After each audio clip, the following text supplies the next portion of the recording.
हम में से ज्यादातर लोग अचीवमेंट के आदी नहीं होते, हम पोटेंशियल के आदी होते हैं। उस जिंदगी की कल्पना के जो हमें लगता है कि हमें जीनी चाहिए थी। जिंदगी शायद एक ही बार मिलती है, तो परफेक्ट जिंदगी चाहना गलत भी नहीं लगता। क्या गलत है ये महसूस करने में कि तुम्हें एक आदर्श जीवन मिलना चाहिए।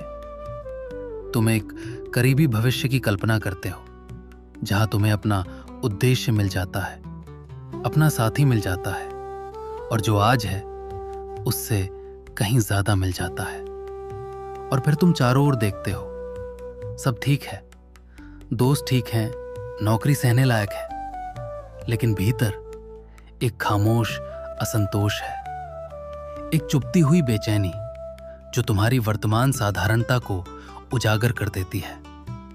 तुम और चाहते हो, तुम उस जुनून को ढूंढना चाहते हो, वो चीज या वो इंसान जो तुम्हारी जिंदगी को पूरी तरह बदल दे। तुम्हारा पसंदीदा वाक्य शुरू होता है, अगर बस। ये मानसिकता अक्सर तुम्हें लगातार भागने वाला बना देती है। तुम्हारे पास उपलब्धियों की एक लंबी सूची हो सकती है, लेकिन उन्हें याद करना भी बेकार लगता है, क्योंकि वो तो कभी तुम्हें चाहिए ही नहीं थी। तुम एक प्रोजेक्ट से दूसरे प्रोजेक्ट की ओर लगातार बढ़ते रहते हो। रुकना मना है, रुकना हार मानने जैसा लगता है, लेकिन हर उपलब्धि के बाद, हर उस बदलाव के बाद जो तुम्हें स्थायी खुशी देने वाला था, तुम खुद को निराश पाते हो, क्योंकि तुम सफलता के आदी नहीं हो। तुम अपने एक परफेक्ट संस्करण की कल्पना के आदी हो। सेल्फ हेल्प फोरम्स स्क्रॉल करना, पॉडकास्ट को दिमाग में ठूंसना कुछ भी काफी नहीं लगता। जिंदगी अब भी एक निराशा जैसी लगती है। इसे एग्जिस्टेंशियल परफेक्शनिज्म कहा जाता है। बाहर से देखने वाले कहेंगे, नाखुश होने की क्या बात है, तुम्हारे पास सब कुछ है, और शायद तुम भी मान लोगे। लेकिन बात सिर्फ परफेक्ट होने की नहीं है। रिश्ते शुरू में खूबसूरत लगते हैं, फिर रोजमर्रा की आदत में बदल जाते हैं। वो नौकरी जो तुम्हें आत्मा का उद्देश्य लगती थी, अब एक्सेल शीट्स और परेशान करने वाले सहकर्मियों से भरी है। एग्जिस्टेंशियल परफेक्शनिस्ट एक ऐसी जिंदगी चाहता है जहां वो हर समय खुश हो, जहां काम हमेशा अर्थपूर्ण हो, जहां दोस्त दिलचस्प हो, जहां सब कुछ सही हो। ये लक्ष्य पूरी तरह गलत नहीं है, लेकिन इनका एक जहरीला पहलू भी है। तुम उदास हो सकते हो, ईर्ष्यालु हो सकते हो, और सबसे खतरनाक, खुद को मूल रूप से टूटा हुआ मानने लगते हो, जैसे तुम में ही कुछ गलत हो। क्यों मैं खुश नहीं रह पाता? पड़ोसी इतना शोर क्यों करता है? मुझे रात की क्लास क्यों लेनी पड़ती है? मेरा साथी इतना जोर से खर्राटे क्यों लेता है? और सबसे बड़ा सवाल, मेरी जिंदगी परफेक्ट क्यों नहीं है?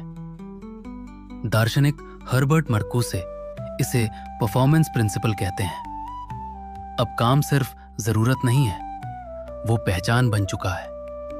हमें और ज्यादा करना है, और बेहतर बनना है, और आगे बढ़ना है, और हमें ऐसा महसूस भी कराना है कि हम यही चाहते हैं। जैसा मर्कूसे लिखते हैं, मनुष्य वही चाहता है जो उसे चाहना चाहिए। मीडिया, विज्ञापन और सामाजिक बातचीत हमें बार बार याद दिलाती है, तुम अभी पूरे नहीं हो, तुम्हारी जिंदगी अभी अधूरी है। इसीलिए परफेक्शन एक अंतहीन प्रोजेक्ट बन जाता है, काम में, रिश्तों में और खुद में। लेकिन सच ये है, अस्तित्व स्वभाव से अपूर्ण है। संयोग राज करता है। हमें हमेशा वो नहीं मिलता जो हम चाहते हैं, और जब मिलता भी है तो हम हमेशा खुश नहीं होते। काम ये नहीं है कि और ज्यादा पाया जाए, काम ये है कि इस बेचैन दौड़ से हटकर उस चीज को अपनाया जाए जो पहले से पर्याप्त है। कब तुम संतुष्ट महसूस करते हो? अक्सर दोस्तों के साथ, या तालाब में बतखें देखते हुए, साधारण पल जो महंगे नहीं होते, जो परफेक्ट नहीं होते, वही जिंदगी है। शायद तुम्हें जीवन का उद्देश्य मिल जाए, लेकिन तब भी बस का सफर खराब लगेगा।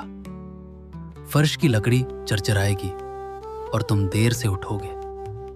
शायद परफेक्ट जिंदगी आज जैसी ही महसूस हो। शायद समस्या ये नहीं है कि जिंदगी परफेक्ट नहीं है, समस्या ये है कि तुमने परफेक्शन की उम्मीद की। पिक्सर की फिल्म सोल की तरह, जहां नायक अपना बड़ा मौका पाने के बाद भी खाली महसूस करता है और उसे एक कहानी सुनाई जाती है। एक मछली बूढ़ी मछली से पूछती है, मुझे महासागर ढूंढना है। बूढ़ी मछली कहती है, तुम उसी में हो।